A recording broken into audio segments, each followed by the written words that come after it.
ស្នងការព្រះសីហនុភ្នំពេញនិងកំពង់ស្ពឺនាំស្បៀងនិងថវិកាទៅគាំទ្រនគរបាលនិងកងទ័ពនៅព្រះវិហារអនុវត្តតាមគោលការណ៍ណែនាំឯកឧត្តមអភិសន្តិបណ្ឌិតសសុខាឧបនាយករដ្ឋមន្ត្រីក្រសួងមហាផ្ទៃនិងទទួលដឹកនាំបញ្ជាដោយឯកឧត្តមនាយឧត្តមសេនីយ៍សថេតអគ្គស្នងការនគរបាលជាតិស្នងការដ្ឋាននគរបាលរាជធានីខេត្ត3ទៀតមានលោកឧត្តមសេនីយ៍ឯកជួននរិនលោកឧត្តមសេនីយ៍ឯកសរដ្ឋានិងលោកឧត្តមសេនីយ៍តូខឹមសុខៃបាននាំយកស្បៀងអាហារនិងថវិកាជូនកងទ័ពនិងនគរបាលការពារព្រំដែននៃបញ្ជាការប្រចាំការភូមិភាគ4នៃខេត្តព្រះវិហារសម្រាប់ស្នងការរាជធានីភ្នំពេញឧត្តមសេនីយ៍ឯកជួននរិនបាននាំយកនៅថវិកាជូនកងទ័ពរួមមានថវិកា50លានរៀលមីជាតិ300កេសត្រីខ50កេសត្រីងៀត100គីឡូក្រាមប្រហុកគ្រឿងឆ្អិន100គីឡូក្រាមទឹកសុទ្ធកម្ពុជា100កេសទឹកក្រូចកម្ពុជា100កេសទឹកត្រី50យួរទឹកស៊ីអ៊ីវ50យួរសូឡា50គ្រឿងបារី2ប៊ិចនិងកាហ្វេ50ថង់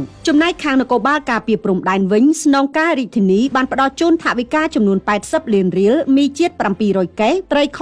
150កេសត្រីងៀត400គីឡូក្រាមប្រហុកគ្រឿងឆ្អិន400គីឡូក្រាមសាច់ជ្រូកហាត់50គីឡូក្រាមកាហ្វេ150ថង់ទឹកបរិសុទ្ធកម្ពុជា400កេសទឹកក្រូចកម្ពុជា200កេសទឹកត្រី100យួរទឹកស៊ីអ៊ីវ100យួរសូឡា200គ្រឿងពីដងជ័រ30លីត្រ50ពីដុងខ្ទឹមស100គីឡូក្រាមប៊ីចេង50គីឡូក្រាមស្ករ100គីឡូក្រាមតង់4ម៉ែត្រគុណនឹង6ម៉ែត្រ50តង់តង់4ម៉ែត្រកន្លះគុណនឹង8ម៉ែត្រ50តង់ធូបមូស30កេសក្រមា200ក្រមាពងទា1000គ្រាប់ឆៃពៅ100គីឡូក្រាមបារី8ប៊ិចចំណែកឯឧត្តមសេនីយ៍ឯកសរដ្ឋាអគ្គស្នងការរងនិងជាស្នងការដ្ឋាននគរបាលខេត្តព្រះសីហនុនិងលោកជំទាវវិញកាលពីថ្ងៃទី11ខែមិថុនាបាននាំយកនៅសម្ភារៈនិងស្បៀងអាហារជូនកងកម្លាំងទីបញ្ជាការវរៈសេនាតូចលេខ105នគរបាលការពារព្រំដែនគោករួមមានអង្ករ10តោនមីខ្លាឃ្មុំ500កេសទឹកសុទ្ធ500កេសភេសជ្ជៈ100កេសទឹកត្រី200យួរទឹកស៊ីអ៊ីវ200យួរត្រីងៀត200គីឡូក្រាម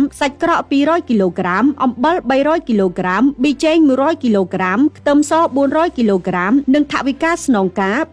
$50000ពីខេត្តកំពង់ស្ពឺលោកឧត្តមសេនីយ៍តូខឹមសុខៃស្នងការនៃស្នងការដ្ឋាននគរបាលខេត្តកំពង់ស្ពឺនិងលោកជំទាវបានដឹកនាំប្រតិភូស្នងការចុះសួរសុខទុក្ខលើកទឹកចិត្តនិងផ្ដល់ការគាំទ្រស្បៀងអាហារសម្ភារៈនិងថវិកាជូនទីបញ្ជាការភូមិភាគ4វរៈនគរបាលការពារព្រំដែនលេខ105រួមមានអង្ករ4តោនមីជាតិ300កេសទឹកបរិសុទ្ធ Hi-Tech 300កេសសាច់គោ200គីឡូក្រាមសាច់ជ្រូក300គីឡូក្រាមទឹកស៊ីអ៊ីវ100យួរទឹកត្រី100យួរសាច់ក្រក100គីឡូក្រាមត្រីងៀត100គីឡូក្រាមទឹកក្រូច100កេសត្រីខ30កេសនិងថវិកា20លានរៀល